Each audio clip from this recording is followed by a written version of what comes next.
90s kids மட்டும் இல்ல 2K kids கூட ஒரு ஃபேவரட் அப்படின்னா அது WWE தான். அதுல John Cena, Undertaker, Triple H, Stone Cold, கோல்ட்பர்க்னு அவ்வளோ ரெஸ்லர்ஸ் பத்தி நமக்கு தெரியும். ஆனா ஒரே ஒரு ரெஸ்லருக்கு பின்னாடி பல இன்ஸ்பிரேஷனல் ஸ்டோரியை மிஞ்சுற அளவுக்கு ஒரு வரலாறே இருக்கு அப்படின்னு சொன்னா நம்ப முடியுதா? ஆமா, அந்த ஒரு ரெஸ்லர் எப்போதுமே தான் வாங்கின ஒலிம்பிக் கோல்டு மெடலை WWE மேட்சுக்கு வரப்போ எல்லாம் கழுத்துல போட்டிருப்பாரு. அது யாரு அப்படின்னு பார்த்தா குட் ஆங்கிள் தான். அது ஏன்னு தெரியுமா?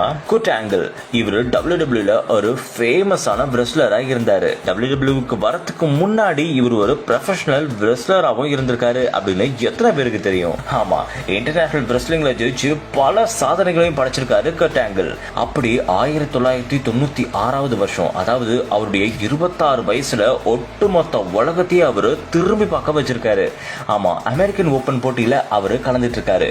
அப்போ என்ன இருக்கு அப்படின்னு பார்த்தா, மல்யுத்தம் பண்றப்போ எதிர்பாராத விதமா போட்டியில அவருடைய கழுத்துல இருந்த எலும்புகள் எல்லாம் உடைஞ்சு போயிருக்கு. உடைஞ்சு போனது அவருடைய எலும்புகள் மட்டும் இல்ல, அவருடைய மொத்த வாழ்க்கையும் தான். அவருக்கு ஏற்பட்ட எலும்பு முறிவு வலியை விட கொடுமையான வலியும் இருந்தது. ஆமா, அட்லாண்டாவில் நடக்க இருந்த ஒலிம்பிக் போட்டியில தன்னால கலந்துக்க முடியாம போயிடுமோ அப்படின்னு ரொம்ப வருத்தத்துல இருந்திருக்காரு கட் ஆங்கிள். ஆனா என்னை யாராலையுமே தடுக்க முடியாது, நான் ஒலிம்பிக்ல மெடல் வாங்கி காட்டுவேன் அப்படின்னு சபதம் எடுத்திருக்காரு. அதுக்கு அப்புறமா ஒரு டாக்டர் கிட்ட ட்ரீட்மெண்ட்டும் போயிருக்காரு. ஆனா அவராலையும் அவருடைய கழுத்து எலும்புகள் முறிவை சரி செய்யவே முடியல. ஒலிம்பிக் போட்டியும் நெருங்கிக்கிட்டே இருக்கு. என்ன பண்றது அப்படின்னு தெரியாம குட் ஆங்கிள் ஒரு முடிவு ஒண்ணு எடுத்திருக்காரு.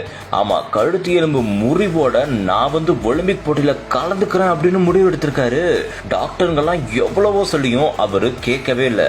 நான் எப்படியாவது கலந்துக்கிட்டு ஜெயிக்கணும் அப்படின்னு கழுத்துல ஸ்டீராய்ட்லாம் எடுத்திருக்காரு.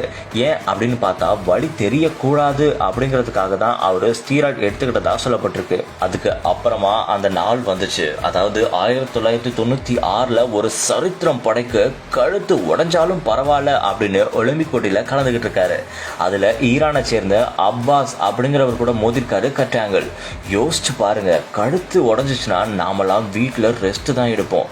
ஆனா சாதிக்கணும்னு எவ்வளவு வெறி இருந்தா கழுத்துல வலியோட மோதிருப்பாரு. யோசிச்சு பாருங்களேன். அவருடைய நம்பிக்கை கடைசியில வீணே போகல.